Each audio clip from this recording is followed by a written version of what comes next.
Peguei esse livro aqui, né? Pessoal, a gente precisa ler mais, tá? Aluno de administração precisa ler mais, ok? Professor Antônio Márcio, por favor. O foco da nossa palestra é a pessoa, o ser humano. Então, a gente pede para o senhor relatar a sua infância, contar um pouquinho dos estudos, a sua trajetória de vida. Na verdade, o foco é a pessoa, o ser humano, tá bom? Aí depois no final, os alunos vão fazer algumas perguntas para o senhor, tá bom? Tá, tudo bem. Bem, primeiro agradecer o convite, né? Falar para jovens e falar para vocês, claro que é um grande prazer. Eu estou tendo um pouco de problemas com esse isolamento social, a gente está sem trabalhar e eu ainda não me acostumei com essa coisa de teletrabalho. Eu tenho um filho de 9 meses, moro num apartamento pequeno, então vocês imaginam como é, né? Aliás, 2 crianças em casa, dobro de trabalho. Mas, enfim, eu quero falar primeiramente com o meu xará da surpresa dele ter me convidado, ter feito esse convite, falar da alegria que eu tive também de aceitar. Mas, assim, foi algo que me trouxe estranheza, porque são alunos de administração. Eu sou professor de história. Como o trabalho, o intuito do professor foi trazer histórias de vida, eu imaginava que vocês fossem buscar pessoas na mesma área de atuação de vocês. Mas o fato dele ter feito esse convite para um professor dele mostra muito também quem ele é, né? Porque o Antônio ele foi um ótimo aluno, ele tinha um incrível poder de fluir por toda a escola, que ele frequentava todos os grupos lá. Era incrível que eu abria a minha rede social e onde tivesse uma festa ele estava. Ele conseguia ir às festas na casa da Patricinha, até os mais malucos da escola. Enfim, Ele era o famoso arroz de festa, é? Arroz de festa, isso mesmo, professor. E essa talvez seja a maior qualidade dele, eu brinco, porque pensa num ser humano fluido é esse Antônio, olha, não é porque meu xará, não, mas eu, né, por exemplo, na administração, eu tenho certeza que ele não vai ter dificuldade alguma em construir o network dele, enfim. Falar um pouquinho da minha trajetória, da minha própria pessoa, né? É um pouco complicado. Eu não me vejo aquele tipo de profissional que entra dentro de sala e começa a falar sobre filho, falar sobre esposa. Eu sou uma pessoa extremamente fechada. E em pouquíssimas ocasiões eu chego a falar um pouquinho da minha infância, que não foi muito fácil, não foi nada doce. E nesses momentos que eu me permito fazer isso, eu percebo que existe uma identificação por parte dos meus alunos, que, em verdade, se a gente for parar para perceber, se a gente for parar para analisar, ninguém teve uma vida fácil. E daí que eu, eu ligo com o trabalho que o professor, que o senhor passou, né? O professor, ele pediu, professor de vocês, pediu para chamar uma pessoa qualquer para dar um testemunho, um relato de vida. E como professor, eu descobri já tem um tempo que se a gente parar para escutar as pessoas, a gente vai descobrir que cada uma delas possui uma trajetória de vida espetacular. Cada pessoa tem uma história, uma trajetória única e se tu escutar elas com atenção, tu vai ver que qualquer uma daquelas pessoas poderia se transformar num livro, num filme tranquilamente. Algumas até em série da Netflix, mas enfim. voltando a mim, eu tenho pais que são do interior do estado. Meu pai é de uma cidade chamada Portel, no Marajó, e a minha mãe ela é de Breves. Foi um acidente, eu nasci aqui na capital. E o início foi muito difícil. Uma mãe com 3 filhos, longe da família. Eu lembro que durante a minha infância ela cansou de deixar a gente trancado em casa para poder sair para trabalhar, algo que hoje é impensável, né, por uma questão de segurança, mas enfim, era o que ela podia fazer naquela época.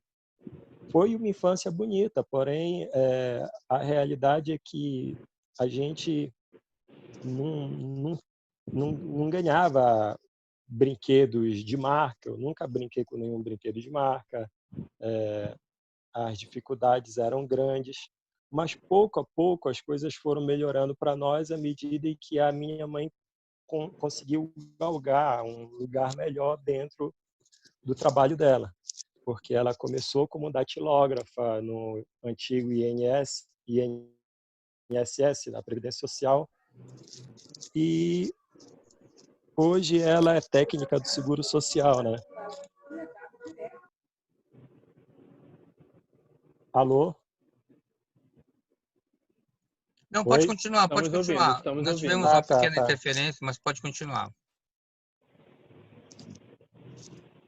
Enfim, a, a, a infância não foi sofrida, porque, como qualquer criança que nasce na década de 80, a gente se faz na rua, mas, infelizmente, eu convivi muito com a questão da violência doméstica.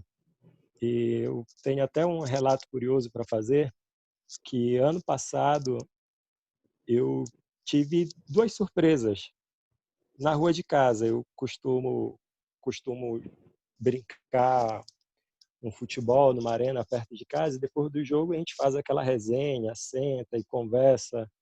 E um vizinho de anos, um taxista, ele depois do jogo encostou com a gente, eu comecei a conversar e do nada ele virou assim para mim, ele se conhece há muitos anos, né? Mas do nada ele virou assim para mim, cara, eu te uso como exemplo para meus filhos.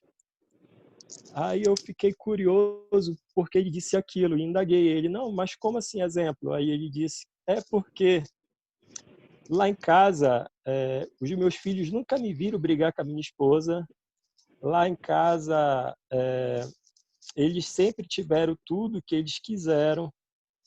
E, assim, os caras não querem fazer uma faculdade, eles demoraram a abrir os olhos, a ver que a vida não é fácil, tudinho.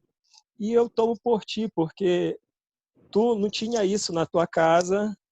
A tua casa, eu lembro os relatos que a tua mãe fazia e o que a gente escutava do zum, zum, zum da vizinhança, que era uma briga atrás da outra, e ainda assim, tu hoje é professor, tu conversa com todo mundo, tu é uma pessoa espirituosa, alegre. Eu digo, eu não sei se isso foi um elogio, né? Mas eu vou tomar como um. E na, por acaso, no mesmo mês, assim, novamente, uma coordenadora de uma escola que eu trabalhei, hoje é a escola do meu filho, eu trabalhei lá há alguns anos, uma escola particular aqui do Conjunto Maguari. Ela me chamou para conversar e ela começou assim, ela iniciou o mesmo papo, ela disse, olha, eu te uso como exemplo para meus filhos. Aí eu, pronto, lá vem. Aí eu, por que, tia Thelma? Aí ela explicou, não, é porque eu te vi chegando aqui para trabalhar a primeira vez a pé. Aí depois o senhor comprou uma bicicleta, passou a vir pedalando para cá, para a escola, para dar aula para esses meninos. E o tempo passou, o senhor comprou uma moto, e finalmente o senhor comprou um carro. Aí depois o senhor entrou para o estado. Aí eu escutei aquilo assim, tá, nesse sentido que a senhora está falando. Assim, agora sim, eu encaro como elogio de fato. Mas a gente não consegue perceber o quanto o quanto as outras pessoas tomam a nossa vida como um exemplo, como um espelho. E é claro, nunca eu quis ser espelho para ninguém. mas existe uma frase que é atribuída a Rousseau, que diz que um professor ele é exemplo mesmo nos momentos em que ele desejaria não ser. E, assim, eu vejo hoje, é, com tantos recursos, com internet, com computador, com tantas videoaulas online, o conhecimento está ao alcance de todos, e mesmo assim a gente não consegue tocar, a gente não consegue motivar os nossos alunos a estudar. Poucos são aqueles que conseguem vibrar, poucos são aqueles que conseguem correr atrás, conseguem superar suas dificuldades.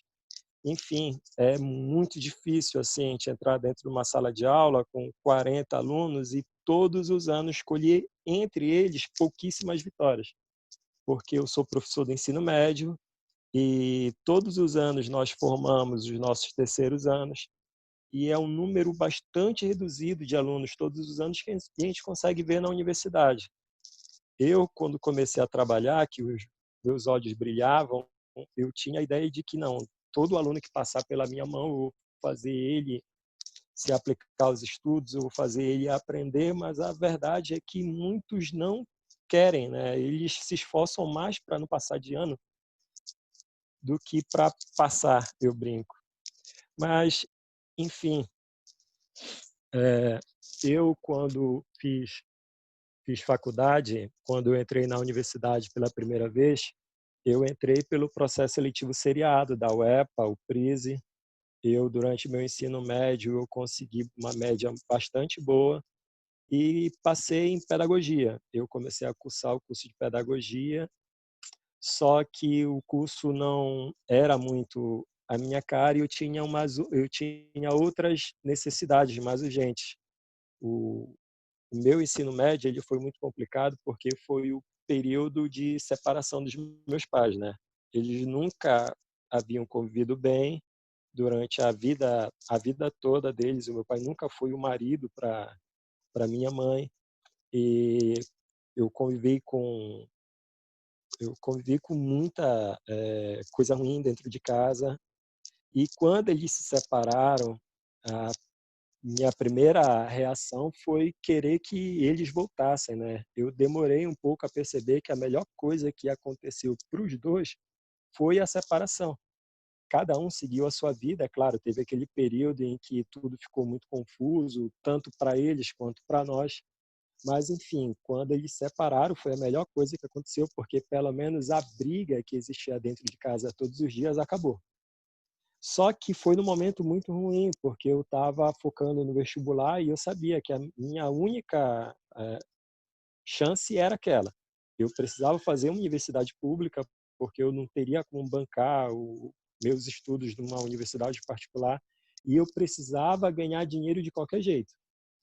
O meu pai, ele não trabalhava, ele desde muitos anos não tem uma ocupação, ele é desempregado, ele conseguia dentro de tempos e tempos um bico para que não dava para manter ninguém, na verdade, mas enfim, foi um período muito difícil esse meu período de escolha da profissão. E eu caí meio na profissão professor de paraquedas, porque eu tinha a necessidade de ganhar dinheiro. Então eu pensei num curso onde eu pudesse começar a trabalhar e pegar uma remuneração logo, né?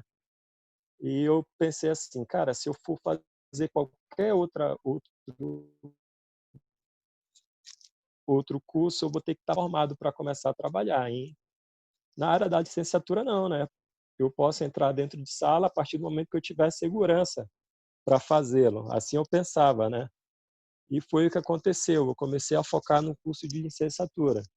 Aí veio o vestibular, eu entrei na UEPA no primeiro ano e logo em seguida eu entrei na Federal, né? Só que para entrar na Federal foi muito mais difícil, porque eu já tinha saído do ensino médio, estava fazendo a faculdade e no curso de pedagogia eu imaginava que eu fosse conseguir emprego, só que havia uma certa resistência por parte das escolas em contratar um professor homem para cuidar de crianças. Então eu encontrei essa barreira. Daí eu pensei, cara, eu tenho que fazer uma outra coisa, porque eu não vou conseguir trabalho assim. Aí veio a história na minha vida, né? Que eu sempre gostei de história. Então, eu fiz licenciatura na UFPA e consegui passar estudando em casa, sem fazer cursinho, nada. Eu estudei em casa e consegui entrar. Eu consegui uma média boa naquele ano e pude até escolher em que turno estudar.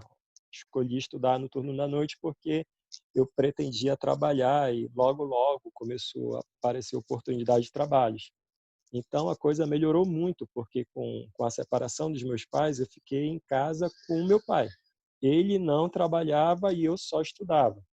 Então eu dava aula particular, às vezes pintava um bico, e isso fez com que meu rendimento nos primeiros anos de faculdade fosse péssimo, porque eu tinha necessariamente que conciliar trabalho e estudos, que eu imagino que é a realidade de muitos alunos aí, muitos alunos seus, professor. E não é uma coisa fácil conciliar trabalho e estudo. Então, eu comecei a cursar História, começou a aparecer oportunidades no bairro onde eu moro, eu comecei a dar aula em algumas escolas por aqui, e eu acabei perdendo tempo demais, porque eu fui tendo que pagar muita disciplina por conta das faltas que eu tinha, que eu trabalhava de manhã e à tarde, ia para a faculdade à noite. Então, para mim, ficou muito complicado. Aí eu tive um. Aí entra uma outra questão, né? Porque meus colegas que iam se formando, eles conseguiam entrar, eles passavam em concursos, eles entravam no estado, começavam a trabalhar em prefeituras, e eu via que eu ia ficando para trás. Porque um ano da nossa vida é muito tempo. E eu via que eu tinha perdido muito tempo ali naquela faculdade. Então, eu comecei a levar as disciplinas do meu curso bastante a sério. Eu comecei a estudar, eu comecei a fazer matérias, as disciplinas que me faltavam no intervalar, no mês de julho e janeiro, e eu consegui finalmente pegar meu diploma. Foi quando apareceu finalmente a oportunidade de me estabilizar por meio de concurso. O primeiro concurso que eu fiz foi o da SEDUC em 2008. Eu lembro que foi um concurso muito complicado, porque muita gente, muitos professores, muita gente fazendo, enfim, a concorrência era altíssima e eu não tinha nenhum título, né? Não tinha tempo de serviço, que eu não era nem formado na época e não tinha nada. A minha média foi até boa, só que quando entrou a prova de títulos, a minha colocação foi lá para baixo.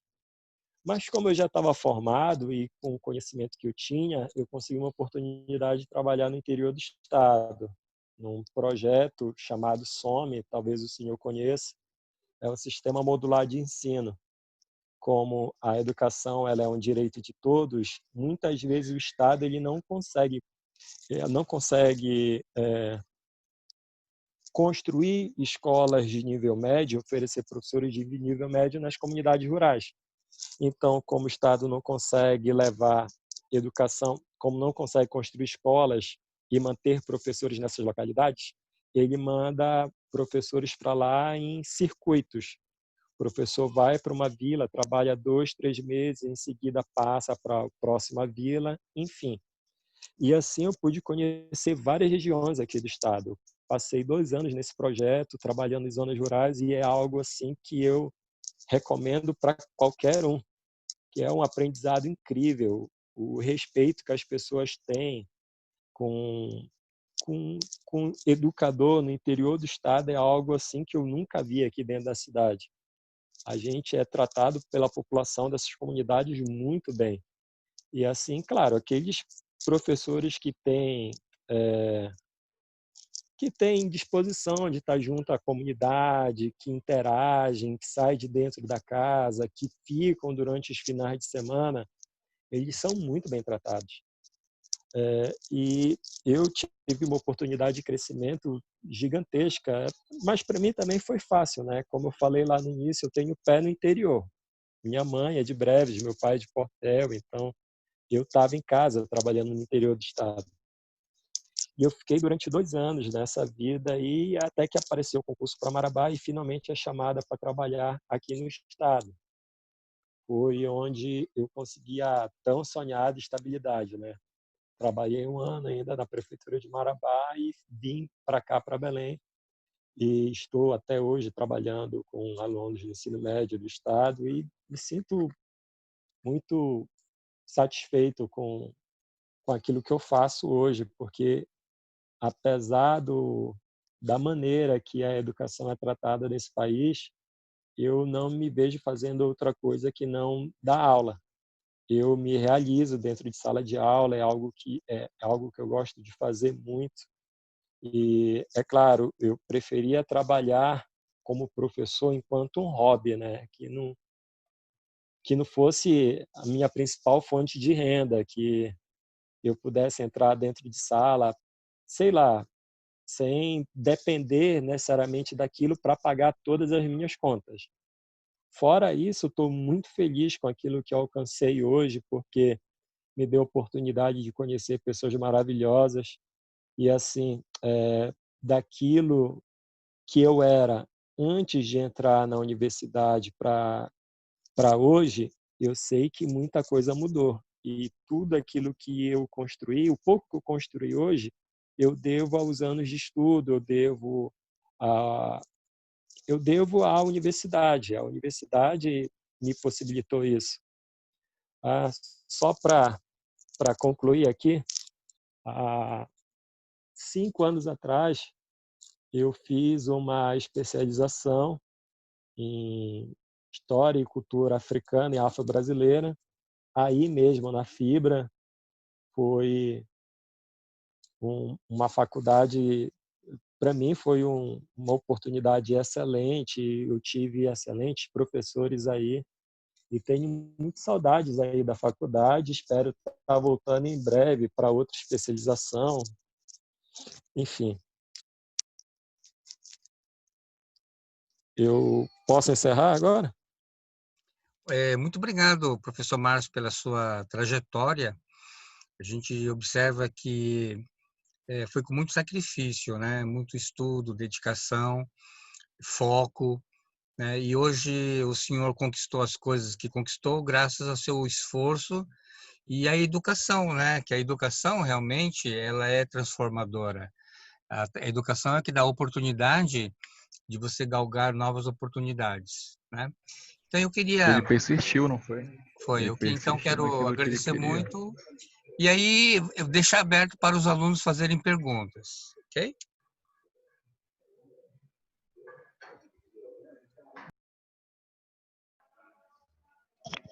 Boa noite, professor. Eu gostaria de fazer uma pergunta para o professor. Boa noite. Boa noite, professor Márcio. Primeiro, eu queria lhe dar os parabéns pela sua história de vida. É uma história que nos enriquece, que nos motiva a seguir em frente. E a pergunta que eu te faço é justamente conciliado a isso. Você, em vários momentos, citou que foi um período difícil na sua vida, briga entre os pais. Como você manteve o foco e o que te motivou a seguir em frente, a não desistir do seu sonho naquele momento da sua vida? Eberson do Remo, né? Isso. Meu amigo, foi isso. Eu não sei te dizer, porque eu tive, como eu falei, a gente tem algumas experiências que marcam mais, né? Só que eu não criei nenhum bloqueio, não criei nenhuma raiva, nenhum ressentimento dos meus pais. E eu acho que isso me ajudou muito. Eu tenho uma irmã que não teve a mesma facilidade que eu para lidar com isso, né? Ainda hoje ela guarda muito rancor e ela atribui, de certa forma, ela culpa a infância que ela teve pelos insucessos da vida dela, sendo que nós somos 3 irmãos. Todos 3 tiveram a mesma criação. A mais velha, ela se formou na UFPA como assistente social e ela conseguiu estar onde ela galgou postos, ela fez inúmeros concursos para se tornar assistente social da Previdência Social e no ano passado ela conseguiu passar no concurso do Baixo Barreto, sendo que para a área dela, assistente social, é muito difícil, porque é uma vaga ou duas, e assim, ela é uma pessoa assim, extremamente focada. E ela conseguiu com muito esforço, enquanto que a outra irmã, que também conseguiu fazer a universidade, ela se formou na área de turismo, ela não teve a mesma sorte, ou sei lá, o mesmo foco que a gente, talvez por ficar presa a esse passado. Então, não é uma resposta simples de dar, entende? Eu tenho uma irmã que está muito feliz onde ela está, eu estou muito feliz onde eu estou, mas enquanto que para outra que teve a mesma experiência que nós, ela tomou aquela experiência de forma diferente. Olha, eu, por exemplo, posso falar para ti, eu nunca estudei em casa. Durante o meu ensino médio, eu nunca abri um caderno, um livro para ler, porque eu não conseguia, eu não tinha um lugar em casa para estudar, como deve ser a realidade de muitos alunos meus. Quem mora em periferia sabe o quanto é complicado ler um livro no final de semana quando o teu vizinho coloca aquele som altíssimo. O Antônio Carlos, que mora no Tocantins, né, Antônio Carlos? Experimenta isso todos os finais de semana. Então, é algo assim que tu precisa querer muito aquilo, sabe? Então, quando é que eu estudava? Por incrível que eu pareça, eu estudava dentro do ônibus. Quando eu ia para a escola, eu estudava lá no centro, então eu pegava o Conjunto Maguari, que, nossa, a gente dorme, acorda e não consegue chegar ao nosso destino. E eu estudando dentro do ônibus. Eu nunca estudei em casa. Aí, quando eu consegui passar na universidade, eu lembro que foi um susto, né? Talvez porque muitas pessoas não acreditassem que fosse possível. Eu disse que eu estudei em casa, mas eu lembro que a minha mãe, ela pôde oferecer, à época, para minhas irmãs, cursinhos preparatórios. Minha irmã fez cursinho, a outra irmã teve uma preparação boa, mas eu não tive isso, porque quando os meus pais se separaram, ocorreu um probleminha, né? Eu fiquei com o meu pai, enquanto que a minha mãe e minhas irmãs saíram. Só que quem tinha o cascalho era a minha mãe. Então, tu imagina, né? Quando eu chegava lá para pedir, para forrar a cara, para pedir alguma coisa para ela olhava para mim e eu tenho certeza que ela não me enxergava, ela via o meu pai. Então, ela não queria dar nada. E eu pedi para ela para fazer um cursinho, ela virou para mim, que eu já fazia pedagogia na UEPA, ela disse, olha, eu não vou fazer isso para ti porque tu não vai passar. Cara, foi duro para mim, olha. E assim, eu digo que autopiedade não é sei lá, tu sentir pena, não é uma coisa boa, não é um sentimento útil. O que eu fiz naquele momento foi sentir raiva, só que eu desloquei a raiva para o lugar certo, né? Que eu fui, comecei a estudar sozinho e consegui entrar na universidade naquele mesmo ano, estudando muito pouco tempo. Eu estudei coisa de 1 ou 2 meses, que foi quando terminou o ano letivo na UEPA e eu tive aquele tempo de preparação lá para a Federal. Então, estudando sozinho, eu fui lá e consegui. E assim, só para mostrar para ela, porque ela havia dito para mim que eu não ia passar. E eu lembro que quando eu passei, a primeira pessoa que eu quis ver foi ela. Não para jogar na cara dela, mas simplesmente para compartilhar com ela aquela alegria, né? Mas assim, sei lá, vai da experiência de cada um.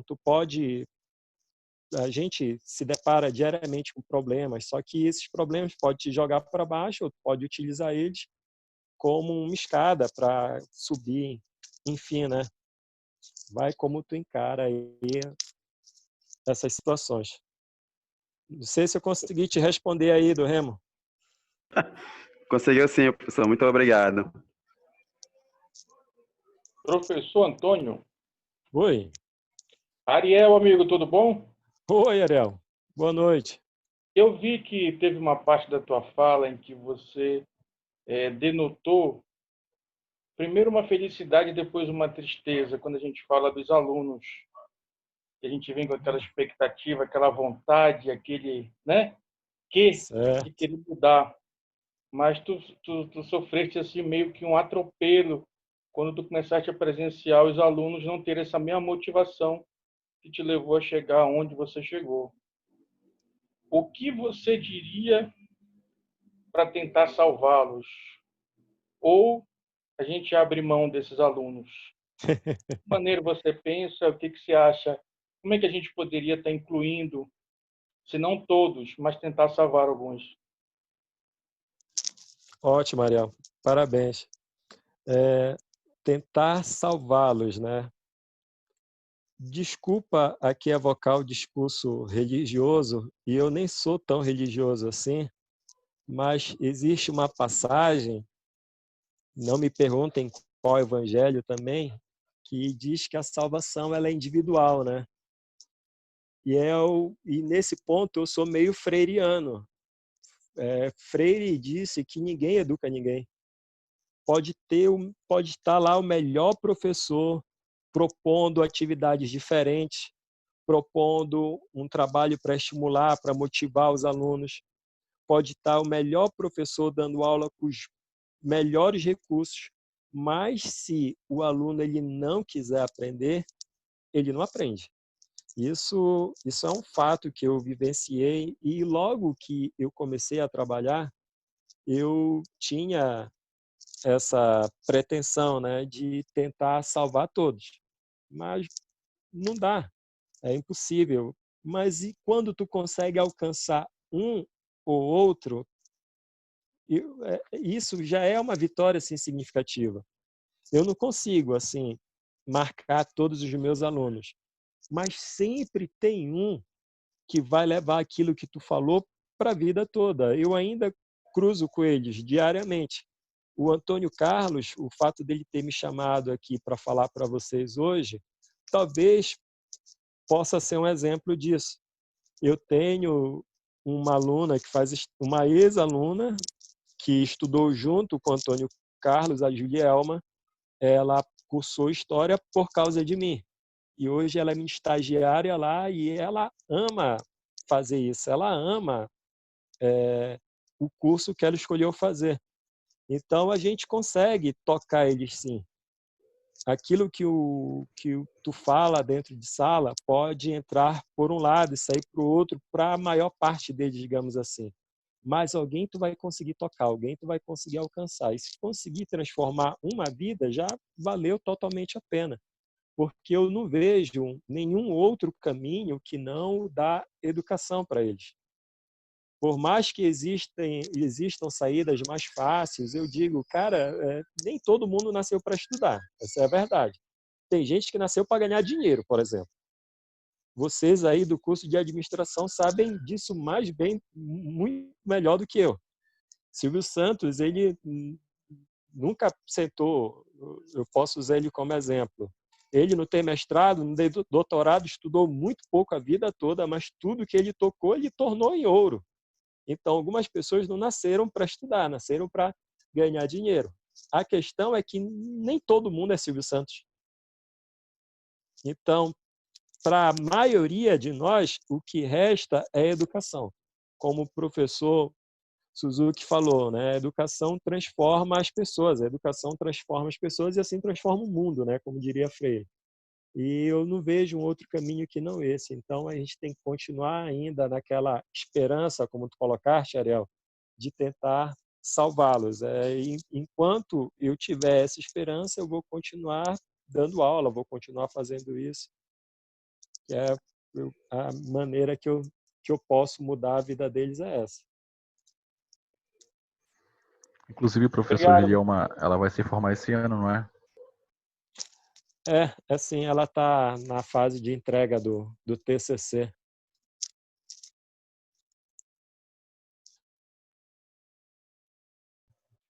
Professor Márcio? Pois não? É o Márcio que está falando. Tudo bem? Olha, Xará. Xará do Antônio e Xará do Márcio, então... Para ter esse nome é Paysandu, é gente boa. Com certeza. Aí, você começou a sua fala dizendo que, e é uma frase que eu sempre falo com a família e com os amigos, que por trás de um rosto feliz tem história, tem sofrimento, tem persistência, tem muita coisa que, como você mesmo disse, e eu também falo, que conta um livro, conta um filme, conta muita coisa. Então, a gente não pode pensar que um rostinho feliz é só aquele rostinho feliz, é só aquele smile e pronto. Mas eu queria tocar no ponto do exemplo que você disse que nunca se viu como um exemplo para ninguém, vamos dizer assim. Ou quando as pessoas falam, eu vejo você como exemplo, tu te assustas um pouco. Tu não acha? Eu queria que tu falasse um pouquinho sobre como ser exemplo sem querer ser exemplo, mas também não é uma forma de educar também? Tu não pensou por esse lado? Verdade. Eu vou te falar que eu tenho duas opiniões aí. Existe um ditado antigo que diz que o exemplo arrasta. Tu conhece esse ditado, não conhece? Pois é. O meu pai, ele foi fumante durante muito tempo. E, assim, durante a minha infância, é uma das recordações que eu tenho, ele me mandava buscar uma carteira de cigarro para ele. Ele fumava uma carteira de cigarro dentro de 2 dias ou um dia, dependendo. E eu ia, assim, sempre comprar cigarro para ele. Eu comprava aquela carteira de Hollywood, comprava lá a carteira de cigarro, eu abria a carteira e como nós não tínhamos, geralmente a gente não usava fósforo em casa, tinha que riscar o isqueiro bem pertinho do fogão. Então ele sentado lá na porta de casa, eu sentava junto com ele, e ele pedia para eu ir acender o cigarro dele. Eu ia até a cozinha, acendia o cigarro lá no fogão, vinha fumando, tragava, entregava na boca do meu pai. Eu tenho 36 anos de idade e nunca fui fumante. Meu pai sempre fumou, fumava dentro do quarto e assim, nunca me interessei por fumar. Já ele teve uma experiência diferente. Escuta só, o meu avô, ele era fumante e mesmo idoso, ele nunca permitiu que nenhum filho dele comprasse o cigarro dele. Era uma coisa dele, sabe? Ele ia, mesmo velhinho, caminhava com dificuldade, comprava o cigarrinho dele, fumava, mas nunca filho nenhum comprou carteira de cigarro para ele. Ele morreu e teve o desgosto de ver todos os filhos fumando, à exceção de um. Ele teve 9 filhos, quase todos os filhos fumaram. Mas, enfim, essa coisa que o exemplo arrasta, ela é bastante relativa, né? Porque, às vezes, a gente é tomado como exemplo na rua, mas a gente nunca sabe se é positivo, se é uma coisa positiva ou negativa. Trabalho, eu sempre trabalhei perto de casa, eu tive essa sorte, à exceção do tempo que eu trabalhei no interior do estado. Mas eu sempre trabalhei no meu bairro, não sei se tu está conseguindo entender, nas escolinhas aqui da vizinhança. E assim, eu trabalhava e os meus alunos passavam pela porta de casa e me viam, às vezes sem camisa, indo comprar um pão de bicicleta, eles me viam carregando madeira na rua, eles me viam na feira. Eu ando pelas baixadas do Tenoné, aqui do Tocantins. Quando eu passei a dar aula à noite pelo estado, com aquele público assim, numa escola de periferia, eu acho que vocês têm uma noção de como é, né? Os casos de violência, enfim. Meus alunos, assim, vinham falar comigo e se surpreendiam, assim, cara, até professor aqui, tudinho. E eu sempre tive uma relação bacana. E é engraçado, não faz muito tempo, eu estou caminhando aqui pelo Tenoné, eu passei a morar aqui no Tenoné depois de alguns anos, e vou cruzando, vem 2, assim, sabe quando tá com aquela certeza que tu vai ser assaltado? Os caras vieram encostando em mim a rua estava meio escura assim, quando eles chegaram bem pertinho de mim, que eles iam me encostar, um deles gritou: "Fala, professor". Aí eu tomei um susto assim, eu digo: "Aí, moleque, como é que tá? Tudo bem?". Pô, tirei por menos, segui meu caminho, fui embora. Então, assim, é bom por um lado, mas tu nunca vai saber, né, de que maneira a pessoa vai te tomar. Tem gente, aquele professor, ele é muito desleixado, ele nem parece que é professor, então pode ser que eles tomem assim por esse lado. Mas tem outros que não. Olha aí, o cara simples, está aqui, joga bola com a gente, é daqui da rua, cresceu junto. Então, quem sabe, se eu me esforçar um pouquinho, eu posso chegar lá, ter meu carrinho também. Engraçado, a gente fala, professor tem carro, né? O professor é rico porque tem carro, mas não, não é bem assim, né? A gente tem carro que a gente vai pagar de 36, de 72 meses, mas para eles é muita coisa. E quando eles me vêm andando, é até uma coisa que eles me vêm andando pela rua, eles falam: professor, por que o senhor está andando? Eu digo: porque eu tenho pernas. Aí eles me veem de bicicleta. Professor, sou andando de bicicleta. A imagem que eles têm do professor é completamente diferente, né? Ah, legal. Professor Márcio, Obrigado. muito obrigado por você compartilhar a sua experiência. A gente já está mais ou menos no horário e eu gostaria de perguntar para o senhor o seguinte: que conselhos o senhor daria para os alunos? Eles são alunos que estão no terceiro semestre, falta mais 5, né? Que conselhos o senhor daria para eles, para que eles possam aproveitar bem esses últimos 5 semestres que restam e possam sair preparados, né, para o mercado de trabalho? Professor, com toda a sinceridade, sendo bastante franco e direto, terminem o curso. Terminem. Tudo aquilo que vocês começarem, vocês precisam terminar. Eu tenho um arrependimento que eu comecei a cursar pedagogia, mas eu não terminei o meu curso de pedagogia. Eu larguei no segundo ano porque eu não conseguia mais conciliar 2 faculdades ao mesmo tempo e trabalhar. Mas, assim, o tempo que eu passei naquele curso de pedagogia foi bom para mim. E eu vou dar um exemplo bem prático para vocês.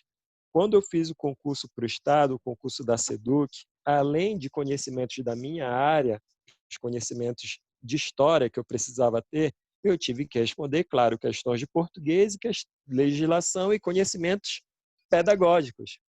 Conhecimentos pedagógicos, e eu não abri apostila nenhuma, eu não li, eu não pesquisei nada sobre conhecimentos pedagógicos. Quando eu fiz a prova da SEDUC, eram 10 questões de conhecimento pedagógicos e eu acertei todas as 10 questões. Então, assim, o tempo que eu passei dentro lá da UEPA foi fundamental para que eu conseguisse entrar no Estado, porque a parte de conhecimentos pedagógicos eu nem precisei estudar, me concentrei mais em outras coisas e foi algo que me valeu muito naquele momento. Todo curso que vocês começarem, vocês precisam terminar. Porque, por mais que eu não tenha nenhuma empresa, por mais que eu me forme em administração, mas não tenha nada em vista no futuro, vocês podem ter certeza de uma coisa: uma hora tu vai precisar daquele conhecimento, uma hora tu vai ser exigido em relação àquilo e aquilo vai te valer. Então, todo curso que vocês começarem, vocês precisam acabar. E, é claro, fazer um curso com qualidade, fazer a leitura de vocês é fundamental. Eu tive grandes mestres durante o tempo que eu estive na universidade, na minha especialização também pude conviver com grandes mestres e isso foi fundamental para a minha formação. Hoje, quando eu entro dentro de sala de aula, os alunos fazem até meme, né? O Antônio deve conhecer alguns. Eles pegam as minhas fotos assim, eles colocam lá no Face. Eu sou meio ignorante. Quando eu estou fazendo o meu trabalho, é só a minha voz, ninguém fala junto comigo. Aí eles pegam e colocam lá. Quando eu estiver falando, é só a minha voz. Porra! Aí eles colocam lá um palavrão. Mas assim, porque, cara, eu estudei com mestres na UFPA, estudei com mestres na minha especialização. E assim, eu não vou trocar todo aquele conhecimento que eu tive, aquilo que eu adquiri ali, eu não vou deixar um aluno fazer pouca coisa daquilo que eu aprendi. Afinal de contas, aquilo ali é meu trabalho. Então, merece respeito, entendem? Então, vocês precisam ter qualidade na leitura de vocês e vocês precisam terminar esse curso. Eu tenho certeza que é isso que vai acontecer pelo interesse que vocês demonstram agora. Ok, show de bola. Professor Márcio, muito obrigado Eu que agradeço. de você estar contribuindo, né, para a formação dos nossos alunos. Eu tenho certeza que os alunos gostaram muito pela sua fala. Parabéns pela sua persistência, parabéns pelo seu foco. E a gente percebe que você é um professor que ama o que faz, né? É uma coisa assim que você disse várias vezes que você se sente realizado de ser um professor. Tá? Então, de professor para professor, parabéns. Parabéns por você amar o que você faz. E eu tenho certeza que os seus alunos estão sendo influenciados positivamente. Correto? E aí, Muito galera, vocês grato, gostaram? professor Gostaram? Suzuki. Gostaram? Muito bacana. Demais, show de Sim, bola. professor. Muito bacana. Legal, muito obrigado. Gente, pessoal, parabéns para vocês. Bom final de semana. Professor Márcio, mais uma vez, muito obrigado. O seu xará, que é o Márcio aqui, ele estava confidenciando que gosta de história, viu? Eu acho que ele vai Olha terminar só. a administração e depois ele vai para a história. A gente vai trocar segundo muita curso já figurinha ainda. escolhido. Tá bom, um grande abraço para vocês. Obrigado, Boa noite, professor. valeu. Tchau. Boa Fiquem noite, com bom final de Deus. semana. Tchau.